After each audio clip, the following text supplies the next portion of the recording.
अगर सोमवार के दिन अष्टमी आती है तो वह सोमवार की अष्टमी काफ़ी विशेष होती है, क्योंकि वह सोमवार की अष्टमी शिव और शक्ति के मिलन का दिन कहलाती है। ऐसे में इस दिन किए गए गुरुजी पंडित प्रदीप मिश्रा जी के उपायों का फल आपको शीघ्र प्राप्त होता है। इस वीडियो में हम आपको सोमवार अष्टमी के दिन किए जाने वाले बचे हुए 5 विशेष उपायों की जानकारी देने वाले हैं। 5 से 6 उपायों की जानकारी आपको इस वीडियो में प्राप्त होने वाली है। यह पार्ट 2 है। कल हमने वीडियो बना दिया था जिसमें आपको 1 से लेकर 5 तक के नए उपायों की जानकारी मिली थी। इस वीडियो में हम आपको जो गुरुजी ने पिछली कथाओं में उपाय बताए हैं उन उपायों की जानकारी देंगे। यह 11 महा उपाय का सोमवार अष्टमी का विशेष वीडियो है जिसका यह पार्ट 2 है। आज गोपाष्टमी भी है। सबसे पहले मैं आपको बता दूं अष्टमी की तिथि कब से कब तक है। तो अष्टमी तिथि 20 नवंबर की सुबह 5:21 से शुरू हो रही है, जो कि 21 नवंबर मतलब अगली सुबह 3:16 तक रहने वाली है। इस बीच अष्टमी की तिथि है और इस वीडियो में हम आपको जो उपाय बताने वाले हैं वे उपाय आप आज 20 नवंबर बड़ी सोमवार अष्टमी के शाम के समय मतलब प्रदोष काल में भी अगर करते हैं तो आपको उसका पूरा लाभ प्राप्त होने वाला है। इसलिए वीडियो अंत तक देखें ताकि कोई भी उपयोगी जानकारी आपसे ना छूटे। पिछली कथा में गुरुजी ने माइग्रेन होने पर सोमवार अष्टमी के दिन किए जाने वाले एक विशेष उपाय की जानकारी दी थी। यह उपाय 7 लौंग वाला विशेष उपाय है। आपको उपाय करने के लिए 7 लौंग की आवश्यकता होगी और इसे लेकर आपको शिवालय पहुंच जाना है और शिवालय में आपको माता अशोक सुंदरी का स्थान शिवलिंग पर जहां पर होता है वहां पर आपको 7 लौंग अर्पित कर देना है। 7 लौंग अर्पित करने के बाद उस लौंग को आपको उठाकर ले आना है और अगली सुबह से आपको एक एक करके वह लौंग सुबह के समय शंकर भगवान की देहरी पर या फिर अपने घर पर जहाँ पर भी आपसे बन सके वहाँ पर बैठकर चबा चबा कर उस लौंग को आपको खा लेना है। बिना मुंह धोए खाना है, इस बात का आपको ध्यान रखना है। बिना स्नान किए बिना खाना खाए 7 दिन तक रोज़ सुबह आपको इसे खा लेना है। यह सोमवार अष्टमी का विशेष उपाय है जिससे आप सोमवार अष्टमी में कभी भी किसी भी समय कर सकते हैं। आप अभी भी कर सकते हैं, दोपहर में भी कर सकते हैं, शाम को भी कर सकते हैं। आपको बस 7 लौंग लेकर शिवालय जाना है, माता अशोक सुंदरी के स्थान पर अर्पित करना है। अर्पित करते समय आप कुंदकेश्वर महादेव या फिर श्री शिवाय नमस्तुभ्यम मंत्र का जाप कर सकते हैं। इसके बाद लौंग को वापस प्राप्त करके आपको ले आना है और अगली सुबह से आपको खाना है। घर पर ही खाएंगे तो काफ़ी अच्छी बात है। बढ़ते हैं सोमवार अष्टमी के दिन किए जाने वाले 7वें विशेष उपाय की ओर। सोमवार अष्टमी का एक और विशेष उपाय की जानकारी जिसे गुरुजी ने पिछली कथाओं में दिया था। गुरुजी ने कहा कहीं ऐसा लग रहा है जीवन में मेरा कोई कार्य हो नहीं रहा है, जीवन नर्क में चल रहा है, बहुत जीवन में कष्ट चल रहे हैं, जीवन में कुछ भी सही नहीं हो रहा है, बीमारियां हैं, पैसा घर में बच नहीं रहा है, तो आपको एक विशेष उपाय करना है। बेलपत्र की बीच वाली पत्ती में आपको पीला चंदन लगा लेना है। बची हुई दोनों पत्तियों में आपको लाल चंदन लगा लेना है। इसके बाद बेलपत्र की बीच वाली पत्ती की जो डंडी होती है उस डंडी में आपको शहद लगाकर बेलपत्र को आपको माता अशोक सुंदरी के स्थान पर अर्पित करना है। शिव जी का कोई भी मंत्र बोलते हुए आप अर्पित कर सकते हैं। आप श्री शिवाय नमस्तुभ्यम या फिर नमः शिवाय या फिर ओम नमः शिवाय मंत्र का भी उच्चारण कर सकते हैं। शिव जी पर आपको फिर जल धीरे धीरे अर्पित करना है। थोड़ा सा जल आपको माता अशोक सुंदरी के स्थान पर अर्पित करना है। उस बेलपत्र को आपको वापस उठाकर ले आना है और बेलपत्र के वृक्ष के नीचे उस बेलपत्र को आपको विसर्जन कर देना है, अर्पित कर देना है। इसके बाद बेलपत्र के वृक्ष के नीचे भी आपको 1 कलश जल अर्पित कर देना है। बस इतना ही करना है।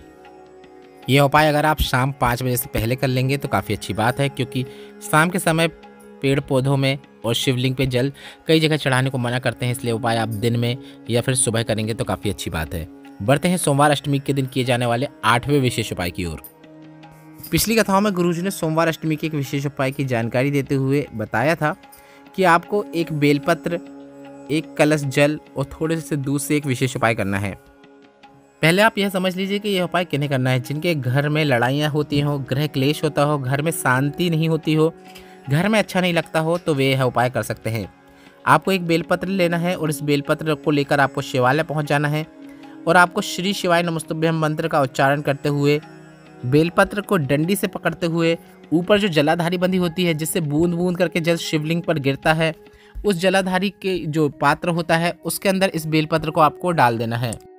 अगर ऊपर पात्र नहीं है, जलाधारी नहीं है, तो आप शंकर भगवान की 5 बेटियां जया, विशरा, शामली वाली दोतली का नाम लेते हुए इस बेलपत्र को आप शिवलिंग के ऊपर अर्पित कर सकते हैं।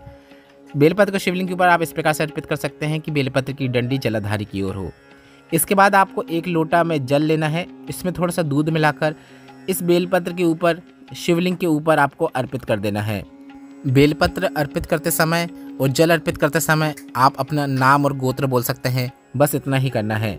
घर में शांति आती है, गृह क्लेश नहीं होता है। यह विशेष उपाय आप इस सोमवार अष्टमी के दिन शाम से पहले कर लेंगे तो काफ़ी अच्छी बात है। आपको तांबे के कलश से अगर जल अर्पित करते हैं तो इस उपाय में आपको तांबे के कलश का उपयोग नहीं करना है, क्योंकि तांबे के कलश में दूध का उपयोग नहीं किया जाता है। आप स्टील के कलश में पानी भर लें, उसमें थोड़ा सा दूध मिलाकर यह उपाय कर सकते हैं। बढ़ते हैं सोमवार अष्टमी के दिन किए जाने वाले 9वें विशेष उपाय की ओर। हाल ही में पूर्ण हुई शिव महापुराण कथाओं में गुरुजी ने एक विशेष उपाय की जानकारी देते हुए एक ऐसा उपाय बताया था जिसे आपको सिर्फ और सिर्फ विशेष तिथियों में ही करना है। मतलब यह उपाय आप सिर्फ विशेष प्रदोष, विशेष मासिक शिवरात्रि या फिर विशेष सोमवार की अष्टमी में ही कर सकते हैं। आपको एक कलश लेकर शिवालय पहुंच जाना है। सबसे पहले आपको गणेश भगवान के स्थान पर जल अर्पित करना है। उसके बाद आपको शरण कार्तिकेय, उसके बाद माता अशोक सुंदरी, इसके बाद आपको शिवलिंग का जो कटीय भाग होता है वहाँ पे जल अर्पित करना है। और आपको शिवलिंग के ऊपर जल अर्पित नहीं करना है। यह उपाय इसलिए किया जाता है कि कोई मनोकामना महादेव पूरी नहीं कर रहे हैं, बहुत लंबे समय से मनोकामना अटकी हुई है, कार्य पूर्ण नहीं हो रहे हैं, महादेव सुन नहीं रहे हैं, तो आपको यह उपाय करना है। आपको शिवलिंग के ऊपर जल अर्पित नहीं करना है। आपको वह जल जो बचा हुआ है कलश में, वह बेलपत्र के वृक्ष के नीचे जाकर बेलपत्र के वृक्ष के नीचे श्री शिवाय नमस्तुभ्यम बोलते हुए अर्पित कर देना है। अगर आप ऐसा करते हैं तो महादेव कहते हैं कि हे पार्वती, यह मेरा भक्त है, यह बहुत चिंतित है, बहुत दुखी है, इसके जीवन में बहुत कष्ट है। इसने भले ही मेरे शिवलिंग पर जल अर्पित नहीं किया है, पर इसने तुम्हारे कटीय भाग, शिवलिंग का जो कटीय भाग होता है, माता पार्वती के हस्तकमल होते हैं, उसमें जल अर्पित किया है। गणेश, शरण कार्तिकेय, माता अशोक सुंदरी के स्थान पर जल अर्पित किया है, बेलपत्र के वृक्ष के नीचे जल अर्पित किया है। तो मैं इसे जितना फल प्रदान करता हूँ तो मुझसे उसे 2 गुना फल प्रदान कर देना। यह विशेष उपाय आपको रोज़ नहीं करना है, इस बात का आपको ध्यान रखना है। रोज़ आपको शिवलिंग पर जल अर्पित करना है। पर अगर आप कोई कामना है जो अटकी हुई है, पूर्ण नहीं हो रही है, भोलेनाथ सुन नहीं रहे हैं, तो यह विशेष उपाय आप इस सोमवार अष्टमी के दिन करके अधिक से अधिक लाभ जरूर प्राप्त कर सकते हैं। शिवलिंग के ऊपर जल अर्पित नहीं करना है, वहाँ से आपको थोड़ा सा जल बचा लेना है और वह जल आपको बेलपत्र के वृक्ष के नीचे अर्पित कर देना है। बेलपत्र के वृक्ष के नीचे जल अर्पित करने के बाद आप श्री शिवाय नमस्तुभ्यम बोलते हुए अपनी कामना बोल सकते हैं। बस इतना ही करना होता है। बढ़ते हैं सोमवार अष्टमी के दिन किए जाने वाले 10वें विशेष उपाय की ओर। आज कार्तिक माह की अष्टमी तिथि है। यह उपाय मैं पिछले वीडियो में बताया था। इस उपाय को मैं इस वीडियो में भी इसलिए बता रहा हूँ क्योंकि घर में धन संपदा वृद्धि के लिए, व्यापार वृद्धि के लिए, घर में सुख समृद्धि के लिए, पैसों की तंगी दूर करने के लिए यह विशेष उपाय करने का मौका आपके पास आखिरी है। यह कार्तिक की अष्टमी का उपाय है, इसलिए यह उपाय आप वर्ष में सिर्फ 2 बार ही कर पाते हैं। कार्तिक की एक अष्टमी जा चुकी है, यह कार्तिक माह की अंतिम अष्टमी है, तो यह विशेष उपाय आपको करना ही है। आपको 3 शमी पत्र और 1 बेलपत्र लेकर शिवालय पहुंच जाना है और 3 शमी पत्र और 1 बेलपत्र को आपको माता अशोक सुंदरी के स्थान पर स्पर्श कराते हुए शिवलिंग के ऊपर अर्पित कर देना है। माता अशोक सुंदरी के स्थान पर आपको सिर्फ स्पर्श कराना है, अर्पित नहीं करना है, इस बात का आपको ध्यान रखना है। आपको स्पर्श कराते समय चंपेश्वर महादेव का नाम भी स्मरण करना है। बस इतना ही करना होता है। माता अशोक सुंदरी के स्थान पर आपको स्पर्श कराना है, शिवलिंग के ऊपर अर्पित करना है। कार्तिक माह की अष्टमी का यह विशेष उपाय है, जिसे आप कार्तिक माह की दोनों अष्टमी में कर सकते थे। एक अष्टमी जा चुकी है, आज अंतिम अष्टमी है। यह उपाय आप रात को भी कर सकते हैं, शाम को भी कर सकते हैं, कभी भी कर सकते हैं, पर करिएगा जरूर। इस उपाय को करते समय आपको चंपेश्वर महादेव का नाम स्मरण करना है। आप ध्यान रखें, कार्तिक माह में जब हम शमी पत्र और बेलपत्र को अर्पित करते हैं तो गुरुजी ने कहा है कि इस प्रकार से अर्पित करें कि शमी पत्र और बेलपत्र की डंडी शिवलिंग की ओर होना चाहिए। आप वीडियो के माध्यम से भी देखकर समझ सकते हैं कि यह उपाय आपको किस प्रकार से करना है। गुरुजी ने कहा साल भर आप जब शमी पत्र और बेलपत्र अर्पित करेंगे तो बेलपत्र और शमी पत्र की डंडी जलाधारी की ओर होना चाहिए, पर कार्तिक माह में कर रहे हैं तो आपको इस बात का ध्यान रखना है कि डंडी शिवलिंग की ओर होना चाहिए। इसलिए यह उपाय हमने आपको वीडियो के माध्यम से भी करके बता दिया है ताकि आपको उपाय करने में कोई भी दिक्कत ना हो। आज सोमवार की अष्टमी है और अंत में हम आपको वह उपाय की जानकारी दे रहे हैं जो सभी उपायों में सबसे अचूक और सबसे विशेष उपाय है। आपको सोमवार अष्टमी के दिन शाम के समय मतलब प्रदोष काल में 3 जगह दीपक प्रज्वलित करना है। 3 जगह कौन कौन सी हैं जो हाल ही की कथाओं में गुरुजी ने बताया है। पहला है भोलेनाथ की देहरी या फिर भोलेनाथ के मंदिर के अंदर आपको एक गोल बाती का दीपक प्रज्वलित करना है। दूसरा दीपक आपको बेलपत्र के वृक्ष के नीचे प्रज्वलित करना है। इस दीपक में आपको लंबी बाती का उपयोग करना है और यह दीपक में आपको घी का उपयोग करना है। तीनों दीपक में आप घी का उपयोग कर सकते हैं। इसके बाद तीसरा और आखिरी दीपक आपको अपने मुख्य द्वार में सीधे हाथ की ओर, मतलब आप अपने मुख्य द्वार में घर की ओर मुख करके बैठे हैं और ऐसे में आपको सीधे हाथ की ओर एक लंबी बाती का दीपक प्रज्वलित कर देना है।